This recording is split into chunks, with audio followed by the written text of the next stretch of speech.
మీరు గమనించలేదు. ఆయన ప్రశ్న మాత్రం వేశారు, ఆన్సర్ చెప్పాల. వాదన వినిపించాడు అంతేగాని ఎలక్షన్ కమిషన్ తప్పు, జగన్మోహన్ రెడ్డి తప్పు, చంద్రబాబు నాయుడు తప్పు, ఎక్కడ తప్పు అని తేల్చి చెప్పలే ఆయన వాదన. ఇది ఇలా ఉంది యాక్ట్ అని చెప్పాడు కానీ ఇది ఇలా చేయమండి, ఇలా చేసి ఉండాలి అని చెప్పి మాత్రం నిర్దేశితంగా ఆదేశాలు జారీ చేయాలి. ఎందుకంటే ఆయన మాజీ ఎంపీ, ఏదో పరిజ్ఞానం, రాజకీయ పరిజ్ఞానం ఉంటుంది, మాట్లాడచ్చు, తప్పలేదు. అది ఎవరైనా మీరైనా మీరు కూడా మాట్లాడచ్చు. కాబట్టి ఎలక్షన్ కమిషన్ మీరు తప్పడే ప్రసక్తి లేదు. న్యాయపరంగా, చట్టపరంగా ఎలక్షన్ కమిషన్ మళ్ళీ వస్తాం మీ దగ్గరికి. మీరు కంక్లూడ్ చేద్దరు ఆగండి. మనతోటి రేగడి లక్ష్మణరావు గారు. లక్ష్మణరావు గారు, ఇప్పుడు దీని గురించి అరుణ్ కుమార్ గారు మాట్లాడిన దాని గురించి మీరేమంటారు ప్లీజ్? నాగ్ గారు చాలా క్రిస్టల్ క్లియర్ గా చెప్పారు, ఉండవల్లి అరుణ్ కుమార్ గారు. ఎస్, రాష్ట్రంలో ఎలక్షన్ అయినప్పుడు, ఎలక్షన్ జరిగిన రోజు ఎంత కౌంటింగ్ అయిందనేది ఆ రోజు ఎంత టైం అయినా సరే ఆ రోజే ప్రకటించాలి. మీరు ఆ రోజు ప్రకటించకుండా 24 గంటలు టైం తీసుకొని ప్రకటించారు. దాన్ని బట్టి అర్థమవుతుందో కదా ఎలక్షన్ కమిషన్ ఎంత నిర్లక్ష్యంగా వ్యవహరించిందో, ఎవరికి ఆ చేదోడుగా నిలబడిందో, ఎవరికి సపోర్ట్ చేసిందో. ఒక ఇండిపెండెన్స్ వ్యవస్థ ఈ రోజున ఎవరికి కొమ్ము కాసిందన్నది అర్థమవుతుంది కదా. ఈ రోజున వాళ్ళకి అనుకూలంగా ఉంది కాబట్టి మేము ఎలక్షన్ కమిషన్ ఏమన్నాం, ఎలక్షన్ కమిషన్ అంటే మా గౌరవం అని మీరు అనొచ్చు.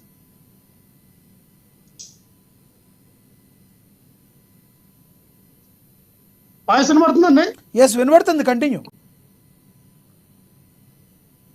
ఇక్కడ ఒక్క నిమిషం నాకు గారు, ఇది ఎస్ కంటిన్యూ. నాగ్ గారు, ఎస్ కంటిన్యూ. నేనేమంటానంటే, మీరు ఆ రోజున ఎప్పుడైతే మీరు ఎలక్షన్ అయిన రోజున మీరు ప్రకటించాలా ఎంతమంది ఎంత పోలింగ్ అయినది. కౌంటింగ్ అయిన రోజు మీరు ప్రకటించింది 88% ప్రకటిస్తే, కౌంటింగ్ అయిన తర్వాత అది ఎంతకి వెళ్ళిందంటే 90, 92, 93% వెళ్ళింది. అంటే దాదాపుగా 49 లక్షల ఓట్లని వీళ్ళు ఎక్కువ చూపించారు. ఓటింగ్ లెక్కింపుల్లో 49 లక్షల ఓట్లు ఎక్కువ చూపించారు. అంటే పోలైన ఓట్లు ఒకటి, పోలైన ఓట్లకి లెక్కింపు ఓట్లకి 49 లక్షల ఓట్లు తేడా వచ్చేయండి. ఈ రోజున మా స్థానిక ఎంపీ బెల్లాన చంద్రశేఖర్ గారు, చీపురుపల్లిలో ఉంటారన్న స్థానిక ఎంపీ, ఆయన కూడా పిటిషన్ వేశారు.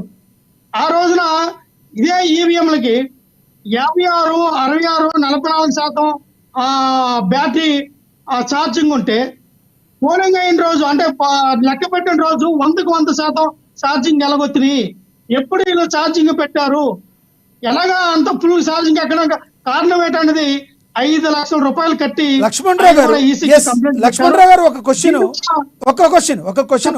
2019లో జగన్మోహన్ రెడ్డి గారు 150 పైచిలకు సీట్లు గెలిచినప్పుడు జగన్మోహన్ రెడ్డి గారు మాట్లాడుతూ ఎలక్షన్ కమిషన్ మీద నమ్మకం లేనప్పుడు, రాజ్యాంగం మీద నమ్మకం లేనప్పుడు దాన్ని పరిహాసం చేసినట్టే.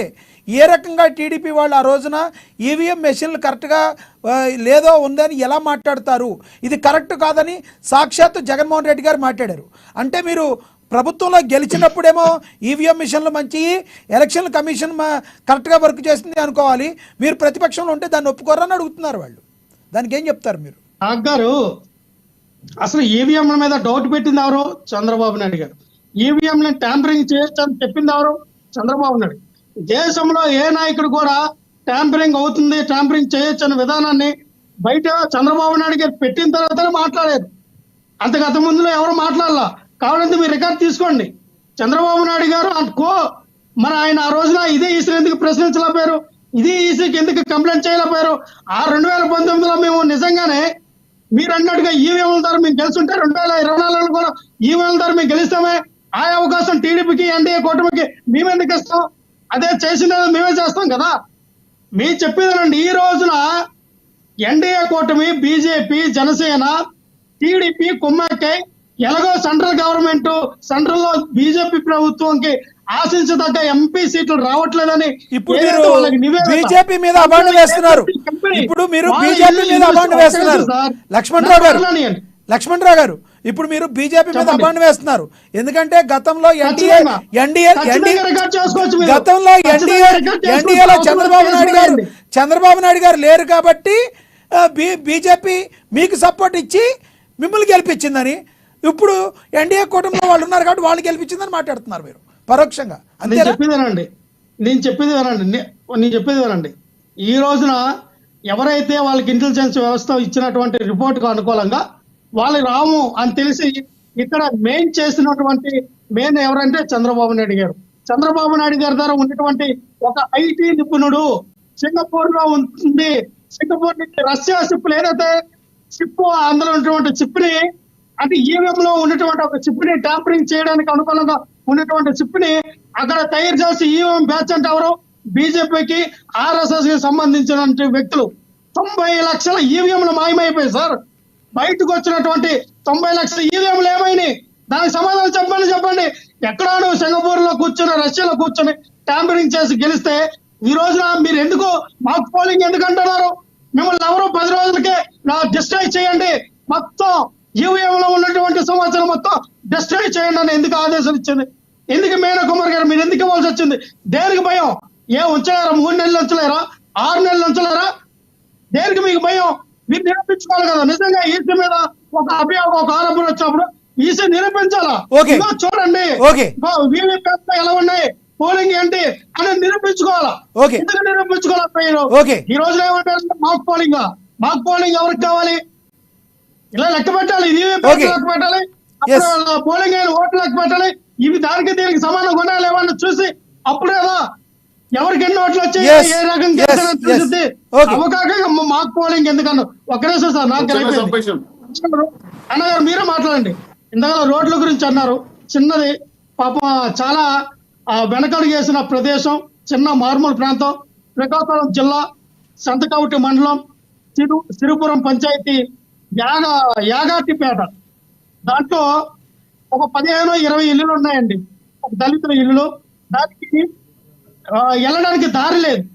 దారి లేకపోతే పాపం వాళ్ళ గత ఎన్నో సంవత్సరాల నుంచి పోరాటం చేస్తూ ఉన్నారంట. టీడీపీ వచ్చినప్పుడు వైఎస్ఆర్ పార్టీ అప్పుడు ప్రభుత్వం ఆపడం, నాతో వైఎస్ఆర్ పార్టీ వచ్చినప్పుడు టీడీపీ ఆపడం, చాలా ఇబ్బంది పడ్డే పరిస్థితులు. ఆ గట్టును కూడా అక్కడ ఉన్న రైతులు కూడా ఆక్రమించుకొని ఆ ఊర్లోకి వెళ్ళడానికి దారి లేదు. 3 కిలోమీటర్ల మేరకు దారి ఉండాలి. అయిపోయింది సార్. నేనేమంటానంటే మీరు అధికారంలోకి వచ్చారు కదా, మీ స్థానిక ఎమ్మెల్యేకి చెప్పి ఆ ఊరికి రోడ్డు వేయించండి. ఇప్పుడు రోడ్లు వేస్తూ ఉన్నారు కదా, సీసీ రోడ్డు వేయించండి ఆ దళితుల్ని. ఎందుకంటే పక్కన ఉన్నటువంటి అగ్రవర్ణాలందరూ కూడా అసలు ఆ ఊరికి దారికి వెళ్ళకుండా మా వాటర్ కరెంటు అన్ని కూడా కట్ చేశారంటండి. పవర్ లేదు, వాటర్ లేదు, వాళ్ళకి వెళ్ళవలసినటువంటి ఏమి కూడా ఆ ఊర్లోకి వెళ్ళకుండా మధ్యలో ఆపేస్తున్నారంట. ఆ విషయం పరిష్కారం చూపించండి. ఓకే సుజాత గారు ప్లీజ్ రెస్పాండ్.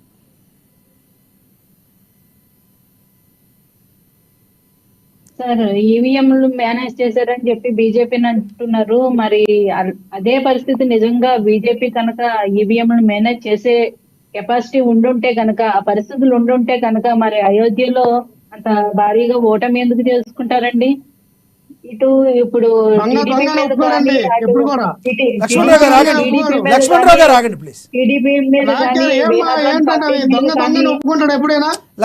ఆగండి. మీ అభిప్రాయం మీరు చెప్పారు, మీ సమయంలో మీరు చెప్పారు. లక్ష్మణరావు గారు మీ అభిప్రాయం మీరు చెప్పారు. లక్ష్మణరావు గారు 3 సంవత్సరాలు పరిపాలించిన గవర్నమెంట్ ఎంత వ్యతిరేకత ఉండాలి? వాళ్ళకి ఎన్ని సీట్లు రావాలి?